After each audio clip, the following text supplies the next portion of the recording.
Ele tá com umas fotos na mão. Ele prefere fazer depois? Mostra pra ver. No caso, vai mostrar as fotos? Dá pra ver. Na hora que ele falar, que ele ia falar. Dá pra ver direitinho. Dá pra ver, Período da Itália, né?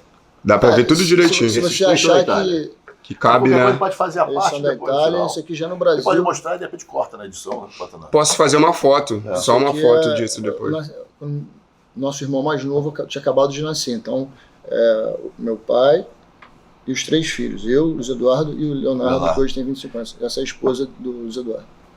Beatriz. Se você... vou mostrar as fotos na hora que, caso você peça. Tá, quer qualquer a gente faz a parte também. Porque eu acho que é melhor, tipo, você pode falar das fotos e depois eu só tiro umas fotos da foto, que na edição eu mostro as fotos. Separa. Vamos lá. Calma aí, só um segundo aqui. Vamos lá. Você não tem um pinguele no sobremesa com os filhos, com a família? Fala quem era esse homem. O meu pai sempre foi uma pessoa muito reservada. Ele não era de falar muito. Ele era mais para tímido, né? Mas ele sempre foi um cara muito engraçado, tinha umas tiradas muito boas, e sempre foi muito dedicado ao trabalho. Então a gente desde novinho se acostumou. Fim de semana, meu pai trabalhando, por exemplo, em jogos do Brasil da Copa do Mundo, a família reunida para ver, todo mundo nervoso durante o jogo, e meu pai ou dormindo na sala, apesar do barulho, ou lá escrevendo os papéis de trabalho. Então a gente se acostumou a ter um pai muito dedicado ao trabalho, né?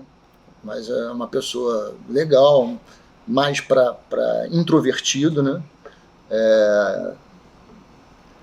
Eu julgo meu pai também muito forte emocionalmente, ele sempre resolveu os problemas dele sem recorrer a ninguém, não extravasava, não buscava pessoas para desabafar. Então era um cara assim, mais quieto, mais contido. Não era muito falar, mais reservado, mas ele era um cara engraçado, tinha umas tiradas muito boas, era espirituoso. Ele era um cara do subúrbio, né, do Rio, do Engenho Novo, estudou no Pedro II. Isso. Essa figura popular, quer dizer, mais própria, ele era esse carioca? Ele gostava do carnaval? Como é que era essa alma dele? Carnaval é um pouco animado demais para ele. Meu pai, mas ele tinha um espírito bem do subúrbio mesmo, isso ele nunca perdeu, né? Eu acho que ele até era um saudosista do subúrbio, ele lamentava, por exemplo, que o Meyer estava degradado, ele lembrava do subúrbio quando tinha mais força, né? E nunca perdeu a simplicidade, tendo êxito, virando uma pessoa, né, conceituada, que aparecia muito. Ele sempre se manteve como você falou, um cara do subúrbio. Quando ele nasceu, a família morava no centro, né? Depois eles foram para o Engenho Novo. De lá aí começa a história, ele foi morar em São Paulo aos 15 anos para fazer a escola preparatória de cadete. E aí, quando ele casou com a minha mãe, em 63, a gente foi morar no Grajaú. Logo depois eu nasci. Vocês experimentaram, que a sua família experimentou um clima de ameaça da ditadura militar. Como é que isso repercutia dentro da sua casa? Mais objetivamente, lá para 75, 6, meu pai era um crítico ao acordo nuclear Brasil-Alemanha. E o Brasil estava comprando para a usina de Angra um equipamento da Westinghouse, um equipamento alemão, que usava urânio enriquecido. E meu pai era contra isso porque estava sendo desenvolvido aqui no Brasil equipamento usando urânio natural, né? Então ele achava que aquilo ia atrapalhar o desenvolvimento de tecnologia própria no Brasil. Então ele fez umas críticas, né? Nada, tudo muito bem embasado, né? Ele apontou o que era ruim no acordo para o Brasil. E tornou isso público. Sim, como tudo que ele fez. Ele nunca foi de esconder o que ele pensava, ele ia público, não tinha medo de expor o que ele sentia, mesmo quando representasse alguma ameaça. E o que aconteceu a partir dessa publicidade? Chegou uma carta, que eu não me lembro se foi para a nossa casa ou para a universidade, a ameação do meu pai por conta da posição dele contra esse acordo nuclear. Uma carta que parece que vinha do pessoal da Alemanha que estava fazendo essa negociação, dizendo que eles não iam fazer nada com o Pinguelli para ele não virar herói, mas que com a família.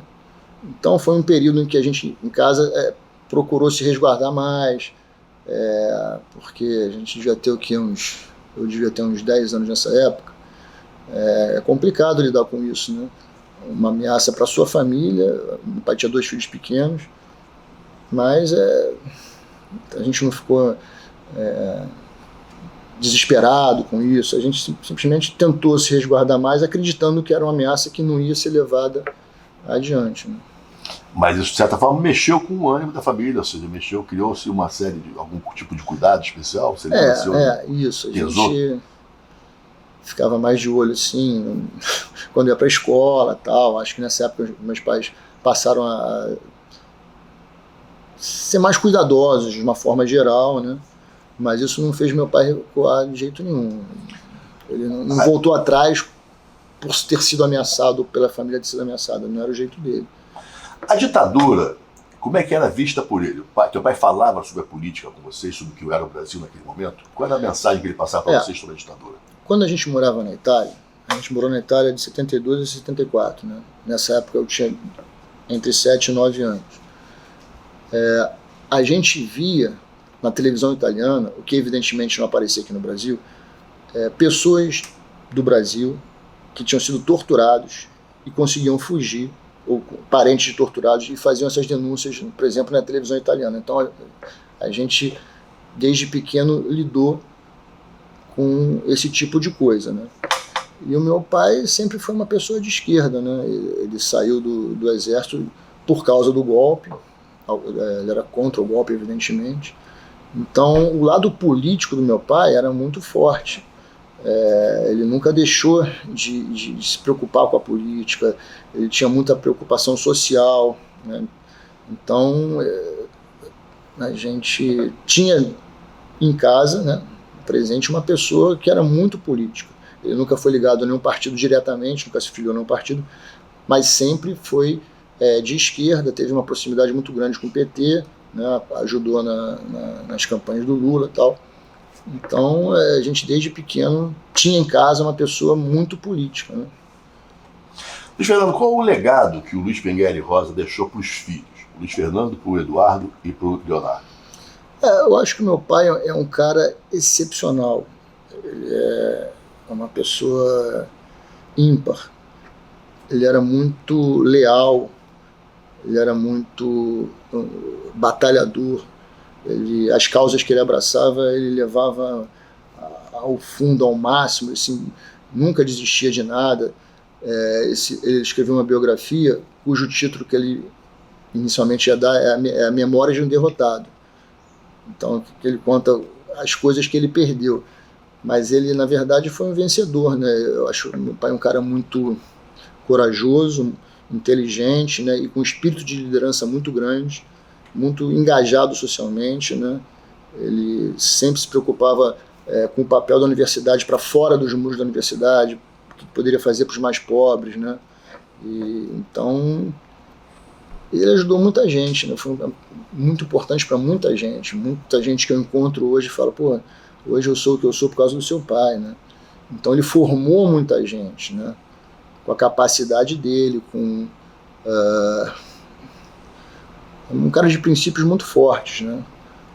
Dizem que ele nunca deixou ninguém para trás. Então, meu pai era muito leal às pessoas, né? Mesmo que alguém tivesse feito alguma coisa que não fosse legal para ele continuaria protegendo essa pessoa, ajudando, bastante generoso nesse aspecto, né? Então, um professor, um cientista, um pesquisador e um líder nato, né? Ele tinha espírito de liderança, ele sabia mandar, o que é difícil, né? Sabia ser enérgico quando precisava.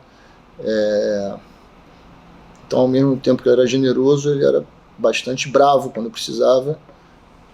Tinha uma capacidade de liderar e de mandar bem grande. Então, bom tecnicamente, bom administrativamente e com um lado social também bastante forte.